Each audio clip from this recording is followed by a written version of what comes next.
প্রার্থনা করে আমি যাতে বড় একটা অভিযানে পারি। ঠিক 100 মিনিটে 100টা গীতা। আগামী 25শে ডিসেম্বর ক্রিসমাস না তুলসী পূজা দিবস উপলক্ষে আমি আজকে আগরতলায় বেরিয়েছি 100 জনরে 100টা গীতা উপহার দেব। জীবনে যা কিছুই ঘটুক তার সবই একটি বৃহৎ পরিকল্পনার অংশ। এই মহান বার্তাটি আমরা শ্রীমদ্ ভগবদ গীতার মধ্যে পাই। আর এই মহৎ গ্রন্থ আমাদের জীবনকে পথ দেখায়, আলোর দিশা দেয়। 25শে ডিসেম্বর এই দিনটি আমরা সাধারণত বড়দিন হিসাবে জানি, কিন্তু অনেকেই জানেন না যে এই একই দিনে আমাদের সনাতনী সংস্কৃতির একটি মহৎ উৎসব তুলসী পূজা দিবসও পালিত হয়। তুলসী যা শুদ্ধতার প্রতীক এবং আমাদের ধর্মীয় জীবনের একটি অবিচ্ছেদ্য অংশ, কিন্তু আধুনিকতার ছোঁয়ায় এই দিবসটির গুরুত্ব অনেকটাই হারিয়ে গেছে। এই উপলক্ষে আমি সিদ্ধান্ত নিলাম আমাদের সনাতনী ঐতিহ্যকে পুনর্জীবিত করার একটি ছোট্ট প্রচেষ্টা করব। আমি গেলাম আগরতলা শহরে 100টি ভগবদ গীতা নিয়ে। লক্ষ্য ছিল 100 মিনিটের মধ্যে 100 জনের হাতে গীতা পৌঁছে দেব। এটা শুধুই ছিল এক নিঃস্বার্থ উপহার, আমাদের সংস্কৃতির প্রতি আমার ভালোবাসার একটি বহিঃপ্রকাশ। বন্ধুরা, এখন আমরা আছি জগন্নাথ বাড়ির সামনে আগরতলা। তো ওইখানে প্রথমে গেলাম আমরা টিম মেম্বাররা সহ গিয়ে একটু প্রোগ্রাম করলাম। আগামী 25শে ডিসেম্বর আমরা অনেকেই ক্রিসমাস পালন করে, বাট ওই দিন তুলসী পূজা দিবসও আছে, এটা হয়তো আমরা অনেকেই জানি না। তো সেই উপলক্ষে আমি আগরতলা 100 জনরে নিজের থেকে গীতা উপহার দিতেছি। তো আপনি কি সেটা অ্যাকসেপ্ট করবেন? 100বার। আর এই গীতা আমাদের ভগবদ গীতা আমাদের হিন্দু শাস্ত্রের প্রধান, যারা দিয়ে আমরা আমাদের পরিচয় গ্রহণ করতাম না, অবশ্যই। আর আমরা দর্শকরা উদ্দেশ্যে গীতা সম্পর্কে যদি কিছু অ্যাকচুয়ালি আমি গীতার সম্বন্ধে বলতে পারবো বলতে আমি এত জ্ঞানী ব্যক্তি হইলাম না এখনো যে আমি গীতার সম্বন্ধে বলার মতো কিছু। হ্যাঁ, ভগবদ গীতার মধ্যে একটা কথা লেখা আছে, শ্রীকৃষ্ণ বলেছিলেন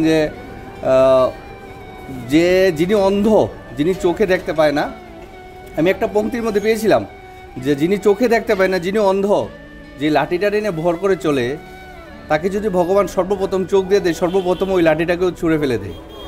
কখনো যাকে নিয়ে ভর করে চলেছেন সবাই, কখনো ওই লাঠিটাকে ফেলবেন না, কারণ যখন কেউ ছিল না তখন ওই লাঠিটাই ছিল। তাই সবার উদ্দেশ্যে একটাই কথা বলবো যে পেছনে যাদেরকে নিয়ে চলেছেন তাদেরকে সাথে নিয়ে চলার যে পথটা সুগম হবে এবং ভবিষ্যৎটা উজ্জ্বল হবে। তাই সবাইকে একই উদ্দেশ্যে বলবো, ওই লাঠিটাকে ফেলবেন না, ওই লাঠিটাই আমাদের ভরসা।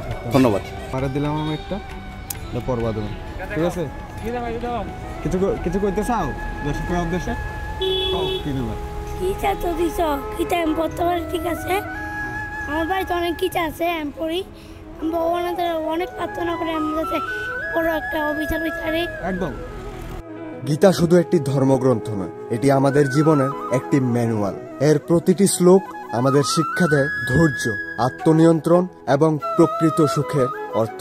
তো বন্ধুরা, আরও মোটামুটি প্রায় 30-40টার মতো গীতা আছে আমাদের কাছে এখনো। এখন আছি আমরা গোলবাজারে আছি, তো এইখানে দেখি কারা কারা পাই আমরা। আগরতলার পথে পথে আমি যখন মানুষকে গীতা উপহার দিচ্ছিলাম তখন তাদের প্রতিক্রিয়া ছিল অবিশ্বাস্য। কেউ অত্যন্ত খুশি, কেউ অত্যন্ত আবেগপ্লুত, আর কেউ তো চোখের জল ধরে রাখতে পারেননি। এই অনুভূতিগুলো আমাকে শিখিয়েছে যে আমাদের সনাতনী সংস্কৃতির প্রতি মানুষ আজও শ্রদ্ধাশীল।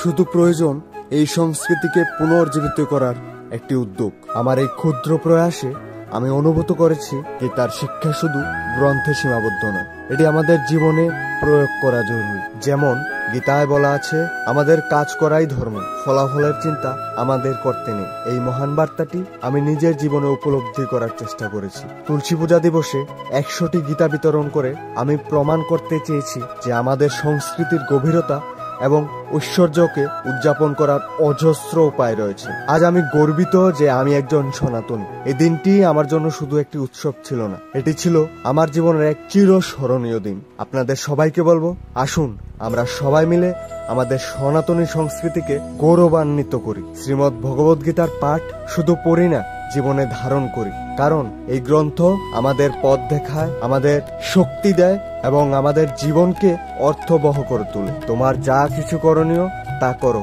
বাকিটা ঈশ্বরের হাতে ছেড়ে দাও। এই বার্তাই আমাদের জীবনকে সার্থক করে তোলে। জয় সনাতন ধর্ম, জয় তুলসী পূজা দিবস, জয় শ্রীমদ্ ভগবদ গীতা।